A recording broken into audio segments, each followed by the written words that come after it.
Hoy deseo hablar de cómo experimentar la presencia de Dios. Y este es un tema sobre el cual me fascina hablar porque es muy significativo para mí personalmente y creo que puede ser de mucha ayuda para usted como creyente el cubrir su corazón y su mente con esta básica verdad bíblica y que francamente, debo confesarlo, no la supe por mucho tiempo. ¿Dónde vive Dios? Quiero decir, si usted quisiera escribirle una carta, ¿sabe a qué dirección escribir? ¿En qué clase de edificio vive Dios? Llamamos a los templos las casas de Dios, pero ¿lo son en verdad? Veamos Hechos capítulo 7 desde el verso 47.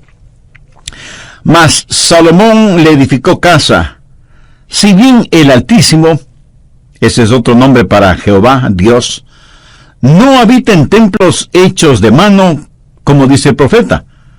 El cielo es mi trono y la tierra el estrado de mis pies.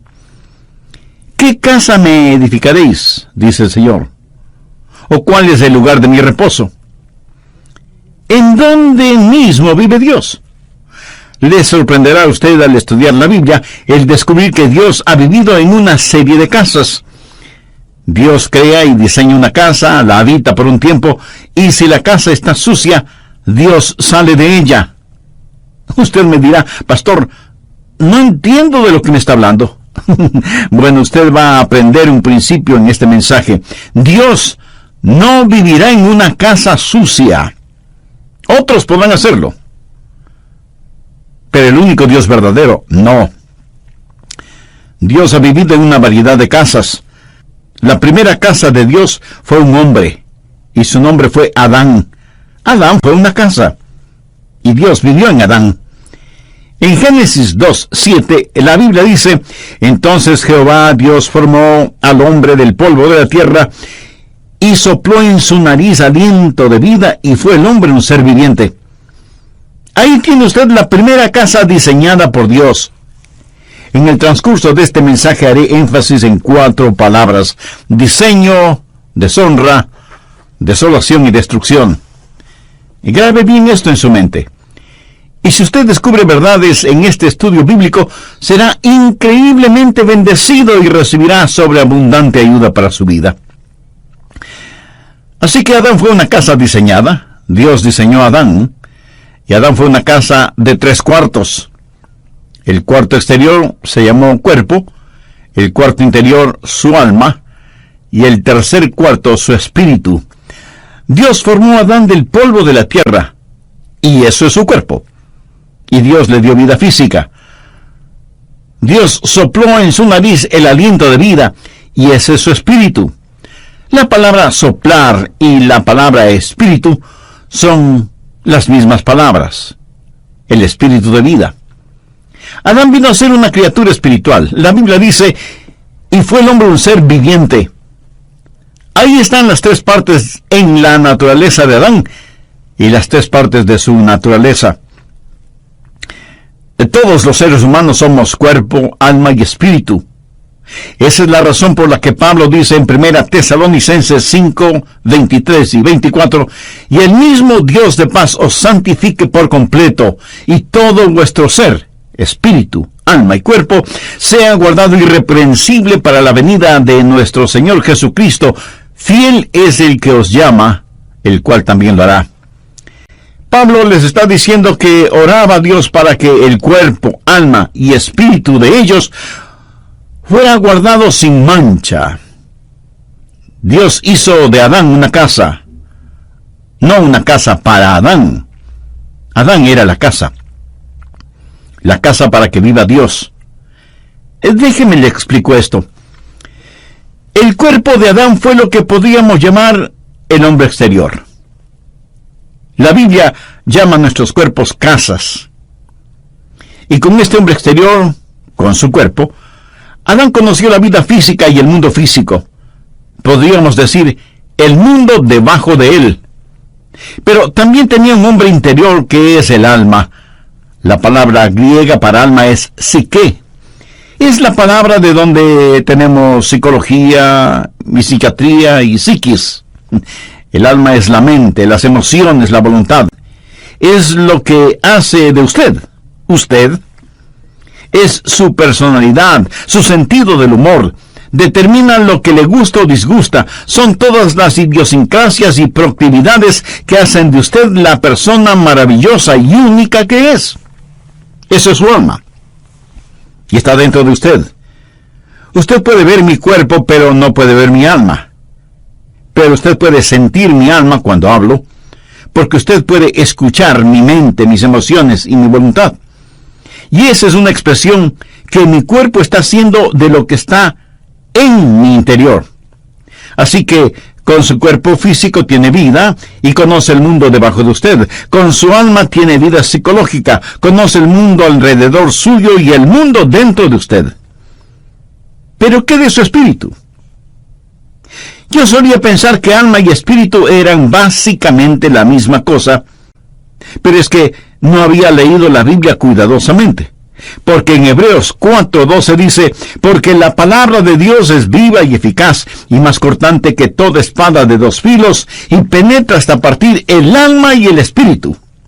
Ahora, recuerde lo que dice 1 Tesalonicenses 5:23, y todo vuestro ser, espíritu, alma y cuerpo, sea guardado irreprensible. ¿Lo ve? Su espíritu es diferente de su alma. Ambos son invisibles y son inseparables, pero no son idénticos. Con mi cuerpo tengo vida física y conozco el mundo físico, el mundo debajo de mí. Con mi alma tengo vida psicológica y conozco el mundo social, el mundo que me rodea. Pero con mi espíritu tengo vida espiritual y conozco el mundo que está por encima de mí. ¿Se da cuenta? Fuimos creados para relacionarnos con tres mundos, el mundo físico, el social y el espiritual. Conozco el mundo que está debajo de mí, el mundo que está alrededor mío, y con mi espíritu conozco el mundo que está encima de mí. En Juan 4:24 leemos, Dios es espíritu, y los que le adoran en espíritu y en verdad es necesario que le adoren en espíritu y en verdad. Y en Romanos 8:16 Pablo dice, el espíritu mismo da testimonio a nuestro espíritu de que somos hijos de Dios. En el libro de Génesis, cuando habla de criaturas vivientes, literalmente dice almas vivientes. Si usted tiene un perro, ese perro tiene una mente, una emoción y una voluntad, pero no tiene espíritu. Un perro no puede orar, un perro no puede adorar, un perro no conoce a Dios. Puede mover su cola y hacer piruetas, pero no conoce a Dios. Y las flores, hermosas como son, tienen un cuerpo, pero no tienen alma. Los animales tienen cuerpo y alma, pero no tienen espíritu. Solo el hombre, hecho a la imagen de Dios, tiene espíritu. Adán fue una casa de 3 habitaciones, y a Dios le gusta eso. El cuarto exterior fue su cuerpo, el cuarto interno fue su alma, pero en el cuarto más privado es en donde Dios habita. Dios dice que habitará con aquel que es humilde y contrito de espíritu. El espíritu humano es el lugar en donde habita el Espíritu Santo. Cuando la Biblia dice que Dios caminaba con Adán en el jardín del Edén, ¿cómo caminaba Dios con Adán? ¿Caminaba Dios al lado de Adán? Dios no tiene un cuerpo físico. Dios caminaba en él y con él. Adán era la casa de Dios y Dios vivía en Adán, y él caminaba y hablaba con Adán. Dios es un Dios trino, Dios el Padre, Dios el Hijo y Dios el Espíritu Santo. Y todo lo que Dios hace representa la Trinidad de Dios. Por ejemplo, el espacio. ¿Qué es el espacio? Altura, anchura y profundidad. La altura no es la anchura y la anchura no es la profundidad, pero todas son parte de lo mismo. Usted puede identificar cada una de ellas, pero no puede separar ninguna de ellas. Y así es Dios. Dios es Padre, Hijo y Espíritu Santo. Ahora, el Padre no es el Hijo, y el Hijo no es el Espíritu Santo, y el Espíritu Santo no es el Padre. Y sin embargo, todos son uno, no son idénticos, pero sí son inseparables, y son Dios. Otro ejemplo. El tiempo. El tiempo es pasado, presente y futuro. El pasado no es el presente, y el presente no es el futuro, y el futuro no es el pasado. Y aunque el tiempo es uno, cada una de sus partes es fácilmente identificable. Cada cosa que Dios ha hecho refleja la Trinidad de Dios. Espacio y tiempo y hombre. Usted fue creado para hacer una casa en la cual Dios viva. Adán fue la primera casa de Dios, la casa primordial, la casa diseñada por Dios mismo. Pero esa casa diseñada se volvió una casa deshonrada. Dios le dio a Adán una advertencia, no una amenaza, sino una advertencia. Dios le dijo a Adán: hay un árbol en el jardín del Edén, el fruto del cual no debes comer, porque el día que llegues a comerlo, de seguro morirás. Y todos sabemos, Adán desobedeció y comió del fruto de ese árbol. Génesis 3:6 nos dice que Eva tomó del fruto y lo comió, y dio también a su marido, y él lo comió. Y por tanto, el pecado entró en esa casa. El pecado manchó y ensució la casa. Y la casa que fue diseñada por Dios se volvió en una casa deshonrada por el hombre. Dios les advirtió que no lo hicieran, pero ellos lo hicieron de todas maneras, y el pecado entró y manchó la casa en la cual Dios estaba viviendo. Pero algo más sucedió. La casa diseñada, que fue casa deshonrada, se volvió en una casa desolada. ¿Qué pasó cuando Adán pecó? Dios sencillamente salió de esa casa, porque Dios no puede vivir en una casa sucia. Dios le había advertido a Adán: el día que comas del fruto prohibido, de seguro morirás. ¿Alguna vez se ha preguntado qué es la muerte? La muerte no es la separación del alma y del cuerpo. Si yo tuviera un masivo ataque al corazón ahora mismo, y vinieran los doctores y me examinaran tratando de encontrar mis signos vitales y finalmente diagnostican: está muerto, estarían diciendo una mentira, porque yo no puedo morir. Porque Jesús dijo: el que cree en mí, aunque esté muerto, vivirá. Y yo creo en Jesús.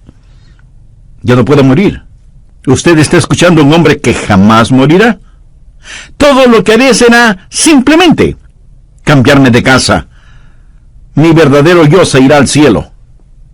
Pablo lo dijo claramente: ausentes del cuerpo y presentes en el Señor. La muerte no es la separación del alma y del cuerpo. La muerte es la separación de nuestro espíritu de Dios. ¿Lo comprende? Eso es la muerte. Dios le dijo a Adán que el día que comiera del fruto prohibido moriría. Bueno, si usted lee cuidadosamente su Biblia, sabrá que Adán vivió más de 900 años. Sin embargo, Dios le dijo: ese día morirás. Es obvio que Adán no murió físicamente. Adán murió espiritualmente. Y cuando él murió físicamente, 900 años más tarde, su muerte espiritual lo alcanzó y murió físicamente. Déjeme decirle cómo murió Adán, y quiero que lo recuerde porque es muy importante. Adán murió inmediatamente en su espíritu, progresivamente en su alma y finalmente en su cuerpo. Lo que literalmente Dios le dijo a Adán fue: muriendo, morirás. Esto habla de un proceso. Adán murió inmediatamente en su espíritu, progresivamente en su alma y finalmente en su cuerpo. Tenemos un ramo de flores recién cortadas y decimos: no son hermosas, son naturales. Mi amigo, no son naturales. Son flores muertas. Desde el instante en que las cortó, dejaron de ser naturales, porque han sido separadas de su fuente de vida. En la Navidad usted dice: vamos a tener un árbol natural. Y va y compra un árbol que ha sido cortado. Perdóneme, pero ese árbol no es un árbol natural. Puede parecer natural, pero en realidad está muerto. ¿Y cuándo murió? El momento que fue cortado de su fuente de vida, de su savia, de sus raíces. Y usted puede traer ese árbol a su casa y decorarlo y ponerle luces, y lucirá muy bonito. Exactamente como las personas muertas que se adornan exteriormente para ir a la iglesia los domingos. Lucen vivas, pero están muertas. ¿Y por qué están muertas? Porque están cortadas, separadas de la fuente de la vida. Unos días más tarde, el árbol comienza a secarse y a evidenciar que está totalmente muerto. Una casa diseñada, una casa deshonrada, una casa desolada. ¿Por qué? Sencillamente porque Dios salió de esa casa. ¿Qué significa el estar perdido? Usted no tiene que ser un ladrón o un asesino, adúltero o blasfemo para estar perdido. Todo lo que tiene que hacer es no tener a Dios en su vida. En Juan 1:4 leemos: en él estaba la vida, y la vida era la luz de los hombres. Así que cuando el Señor salió de su casa, la vida salió con él, y cuando la vida salió, la luz se disipó. ¿Dónde habitaba Dios en Adán? Dios habitaba en el espíritu de Adán. Ahora, cuando Dios salió del espíritu de Adán, ¿qué sucedió? ¿Quién era el siguiente en la línea de mando? El alma. ¿Y qué es el alma? La mente, las emociones y la voluntad. Adán dejó de ser un hombre espiritual, y ahora lo que le motiva no es el Espíritu de Dios. Ya no es guiado por el Espíritu de Dios, está guiado por su mente, sus emociones y su voluntad. Y déjeme decirle que la mayoría de los seres humanos opera bajo ese principio: mente, emociones y voluntad. Sus mentes dicen: creo que debo hacer esto. Sus emociones dicen: siento como que quiero hacer esto. Y su voluntad dice: haré esto. Esa es la manera en que se opera. No son guiados por el Espíritu de Dios. Romanos 8:14 dice: porque todos los que son guiados por el Espíritu de Dios, estos son hijos de Dios. Amiga, amigo, ¿está usted actualmente experimentando la presencia de Dios en su vida? ¿No? ¿Y por qué no? ¿No le gustaría ser la casa en la cual Dios vive?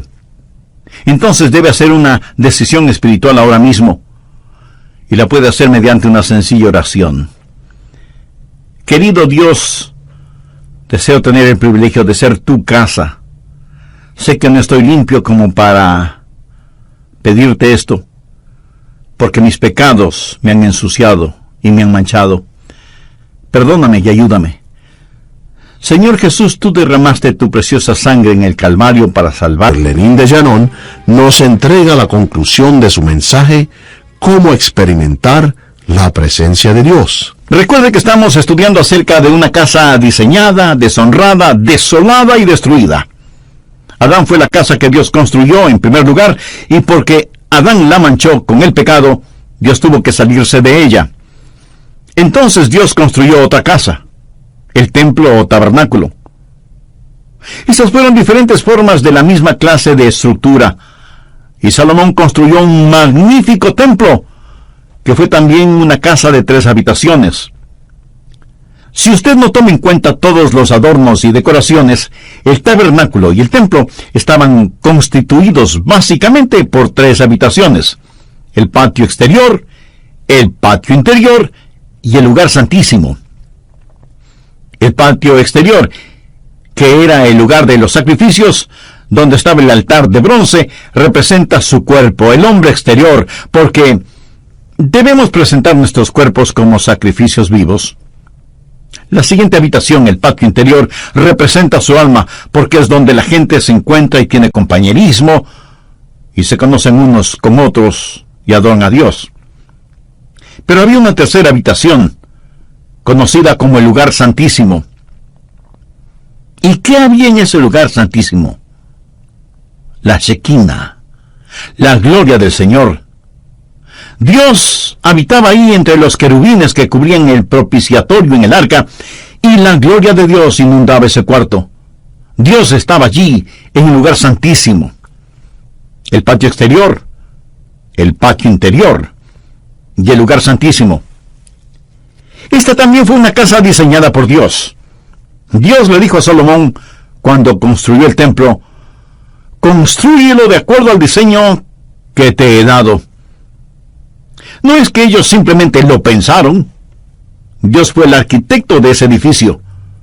Dios lo diseñó para que tenga 3 habitaciones, porque todo lo que Dios hace refleja a la Trinidad. Pero no solo fue una casa diseñada, sino también una casa deshonrada. Recuerda lo que Jesús dijo cuando estuvo en el templo y vio a los mercaderes y cambiadores de monedas allí. Recuerda cómo él, movido con ira santa, actuó. Recuerda lo que Jesús dijo. Escrito está: mi casa, casa de oración será llamada, mas vosotros la habéis hecho cueva de ladrones. Una casa diseñada, una casa deshonrada y una casa desolada. ¿Por qué Dios no vive en una casa sucia? ¿Qué es lo que hizo Dios? Dios sencillamente se salió. En Mateo 23:38 Jesús dijo: he aquí vuestra casa os es dejada desierta. Note que en Mateo 21:13 Jesús dijo: mi casa. Pero aquí en Mateo 23:38 dice: vuestra casa os es dejada desierta. ¿No entiende? Era la casa de Dios, pero él salió de allí diciendo: pueden quedarse con ella, es su casa. Y ellos continuaron adorando en ella, y continuaron ofreciendo sus sacrificios y quemando sus inciensos, y siguieron cantando sus canciones y diciendo sus oraciones. Pero Dios estaba a miles de años luz de distancia espiritualmente. Él les dijo: es su casa. Y ellos continuaron siendo religiosos en ella. Una casa diseñada, una casa deshonrada, una casa desolada y, por último, una casa destruida. En Mateo 24, los discípulos trajeron a Jesús para mostrarle el templo como si él nunca lo hubiera visto. Y dijeron: no es realmente hermoso. Y Jesús les dijo: ¿veis todo esto? De cierto os digo que no quedará piedra sobre piedra. No quedará piedra sobre piedra. Y eso es verdad. He estado allí y lo he visto con mis propios ojos.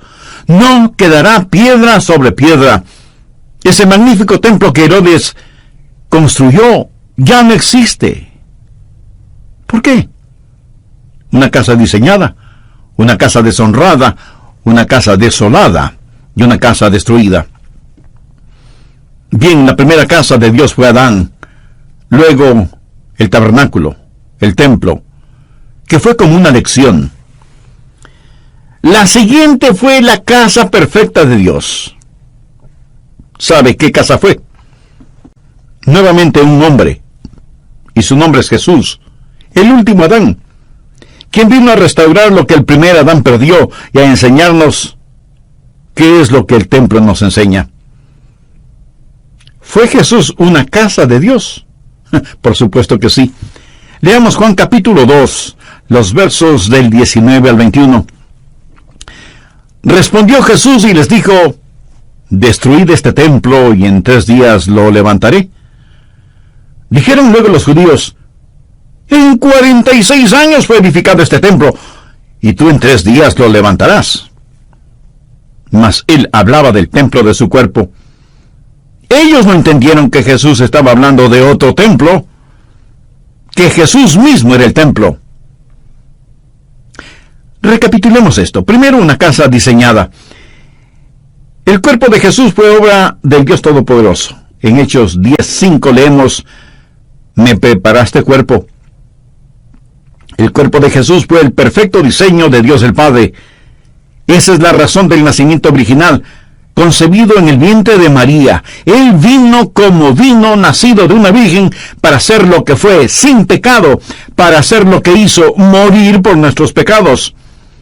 Y murió por nuestros pecados para que nosotros seamos lo que Él es, Hijo de Dios. Se hizo Hijo del Hombre para que nosotros podamos ser hijos de Dios. Nació de una virgen para que nosotros podamos nacer de nuevo. Él vino a la tierra para que nosotros podamos ir al cielo. Jesús fue una casa diseñada. Segundo, una casa deshonrada. Usted dirá, oh no, pastor, no esa casa. Busque Isaías 53:6. Todos nosotros nos descarriamos como ovejas, cada cual se apartó por su camino, mas Jehová cargó en él el pecado de todos nosotros. Escuche, mi pecado, su pecado, nuestros pecados fueron puestos sobre el Señor Jesucristo. Nuestros pecados mancharon y ensuciaron esa casa. Busque 1 de Pedro 2:24, quien llevó él mismo nuestros pecados en su cuerpo. Nuestros pecados con toda su vileza fueron puestos sobre el Señor Jesucristo, y esa es una buena razón para que usted ame al Señor Jesús. No hay nada que me conmueva más que Getsemaní. Y cuando pienso en Getsemaní, mis ojos se llenan de lágrimas al recordar la oración de Jesús. Padre mío, si es posible, pase de mí esta copa. Ahora, ¿qué haría en esa copa? Todos los pecados de todos los tiempos de toda la humanidad. Ahora, no piense en todas las naciones del mundo, piense en su propio país, en su propia ciudad, en su pueblito o en su aldea. Y piense solo en el pecado de la mentira en un solo día. Piense en las blasfemias que se dicen en un solo día y las perversiones sexuales que ocurren en un solo día. Multiplique eso por todas las naciones, pueblos y aldeas que hay en todo el mundo durante todas las épocas. Destílelo hasta lo sumo. Póngalo en una copa y désela a beber al Hijo de Dios. Él se volvió pecado por nosotros. Y cuando Él se volvió pecado, Dios el Padre tuvo que tratarlo como trataría a cualquier pecador bajo juicio. El apóstol Pablo dice en Romanos 8:32, el que no escatimó ni a su propio Hijo, sino que lo entregó por todos nosotros. Jesús no solo llevó nuestros pecados, pero Él, el Hijo de Dios, fue el objeto del aborrecimiento del Padre. Tercero, una casa desolada. Cuando Jesús estuvo clavado en la cruz y cuando los negros dedos de la oscuridad cubrieron el monte Calvario, cuando la tierra tembló y se estremeció, y Jesús soportó todo el peso de nuestros pecados, y Él clamó, Dios mío, ¿por qué me has desamparado? Le diré por qué el Padre le desamparó. Dios no puede vivir en una casa sucia. Él abandonó esa casa que quedó desolada. Y Jesús murió solo. Solo. Amigo, comprende el impacto de esto. Jesús no contó con el consuelo de su Padre. Jesús murió solo. Cuando David caminó por el valle de sombra de muerte, él pudo decir, no temeré mal alguno porque tú estarás conmigo. Jesús no pudo decir ni siquiera eso. Estuvo olvidado de Dios y de los hombres, suspendido entre el cielo y la tierra, una casa diseñada, una casa deshonrada, una casa desolada. Cuarto, una casa destruida. Jesús supo lo que le iba a pasar. Esa es la razón por la que dijo en Juan 2:19, destruid este templo, y en 3 días lo levantaré. Sabía que iba a ser destruido, porque sabía cómo Dios su Padre trabaja. Bien, la casa primaria de Dios fue Adán, la segunda casa diseñada por Dios fue el templo, y la tercera y perfecta casa fue el Señor Jesucristo. Pero sabía que Dios tiene otras casas. Sabía que Dios dejó de cambiarse de casa. Déjeme decirle cuál es la casa permanente de Dios. Si usted es un genuino hijo de Dios, mírese a usted mismo. Mire a los otros hijos e hijas de Dios. ¿Qué es lo que dice 1 Corintios 3:16? ¿No sabéis que sois templo de Dios y que el Espíritu de Dios mora en vosotros? Y más adelante en 1 Corintios 6:19 y 20 leemos, ¿O ignoráis que vuestro cuerpo es templo del Espíritu Santo, el cual está en vosotros, el cual tenéis de Dios, y que no sois vuestros? Porque habéis sido comprados por precio. Glorificad pues a Dios en vuestro cuerpo y en vuestro espíritu, los cuales son de Dios. Dios vino a vivir en nosotros, y ya no se cambiará de casa. En relación con este cuerpo, este templo, Jesús dijo: y yo rogaré al Padre y os dará otro Consolador, para que esté con vosotros para siempre. Dios ha dejado de cambiarse de casa. Tal vez usted me diga: pastor, no entiendo eso. Usted dice que Dios no vive en una casa sucia, y yo sé que no estoy sin pecado, sé que he fallado y he hecho cosas malas. ¿Dios no se saldrá de mi casa? Amigo, esa es una interesante y maravillosa pregunta. Le diré por qué Dios no saldrá de su casa. Porque cuando Jesús murió por usted, Él pagó por todos sus pecados pasados, presentes y futuros. Y la Biblia dice en Romanos 4:8, bienaventurado el varón a quien el Señor no inculpa de pecado. ¿No es eso algo extraordinario? Dios limpiará la casa, pero no saldrá de ella. El pecado por el cual murió Jesús jamás será puesto en su cuenta si usted ha recibido al Señor Jesucristo como su Salvador y su Señor en forma personal. Él nunca lo hará.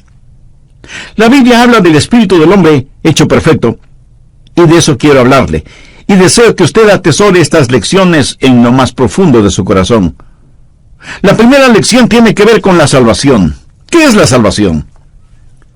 Salvación no es sacar al hombre de la tierra y llevarlo al cielo. Es sacar a Dios del cielo y que venga el hombre. Esa es la diferencia. Mucha gente cree que la salvación es que sus pecados sean perdonados para poder ir al cielo. El que sus pecados sean perdonados es preparación para la salvación. Ir al cielo es un subproducto de la salvación. Salvación es tener a Dios de regreso en su corazón. La segunda lección tiene que ver con la espiritualidad. ¿Quién es una persona espiritual? Es aquella que practica la presencia de Dios. No creo que usted asiste a una iglesia para ser espiritual o para adorar. Más bien traemos nuestra adoración a la iglesia. Verá, cuando usted se salva, cada día es un día santo, y cada lugar es un lugar sagrado. Usted es la casa de Dios. Si usted va a tener algo que sea santo, recuerde lo que dice 1 Corintios 6:19. ¿O ignoráis que vuestro cuerpo es el templo del Espíritu Santo, el cual está en vosotros, y que no sois vuestros? Usted tiene que vivir una vida sobrenatural porque Dios vive en usted. Y un cristiano salvado es naturalmente sobrenatural y sobrenaturalmente natural. Me agrada la gente que es sobrenaturalmente natural. Me gusta la gente que es la misma en el cuarto de un hotel o en el culto de adoración. Usted no va a la iglesia únicamente a actuar en forma religiosa. ¿Sabe cómo Jesús llama a los actores? Hipócritas. Escúcheme. Si usted es ya salvo, Dios vive en usted. Y cada día es un día santo y cada lugar es un lugar sagrado. Y todo lo que haga debe hacerlo como para la gloria de Dios. Practique la presencia de Dios. La tercera lección tiene que ver con la seguridad. Gracias a Dios, Él dejó de cambiarse de casa. En Juan 14:16, el Señor Jesús nos dejó una firme y segura promesa. Y yo rogaré al Padre, y os dará otro Consolador para que esté con vosotros para siempre. Dios salió de la casa que fue Adán. Dios no va a salir de mi casa. ¿Cuál es la diferencia? Yo tengo algo que Adán no tuvo, a menos que se haya salvado. En el jardín del Edén, Adán fue inocente. Pero yo soy justo. No mi propia justicia, sino la justicia de Dios impartida. ¿Cuál es la diferencia entre inocencia y justicia? Bueno, inocencia es lo que la palabra implica, nunca pecado. Pero la justicia es el regalo de Dios. Es el compartir la naturaleza santa de Dios. Y la cuarta lección tiene que ver con el servicio. ¿Qué es el servicio a Dios? Bueno, servicio a Dios no es hacer algo por Dios, es más bien dejar que Dios haga algo a través suyo. Y si usted piensa que estoy jugando con las palabras, no lo estoy haciendo. Dios vive en usted. Y Dios en usted es adecuado para cada demanda que será puesta sobre su vida hoy y por el resto de su existencia. Y la próxima vez que usted necesite amor, no diga, Señor, dame amor. Diga, tu amor, Señor. Y la próxima vez que necesite paciencia, diga, tu paciencia, Señor. Y la próxima vez que necesite sabiduría, pida tu sabiduría, Señor. Todo lo que usted necesite está en el Señor Jesucristo. Y el Señor Jesús está en usted.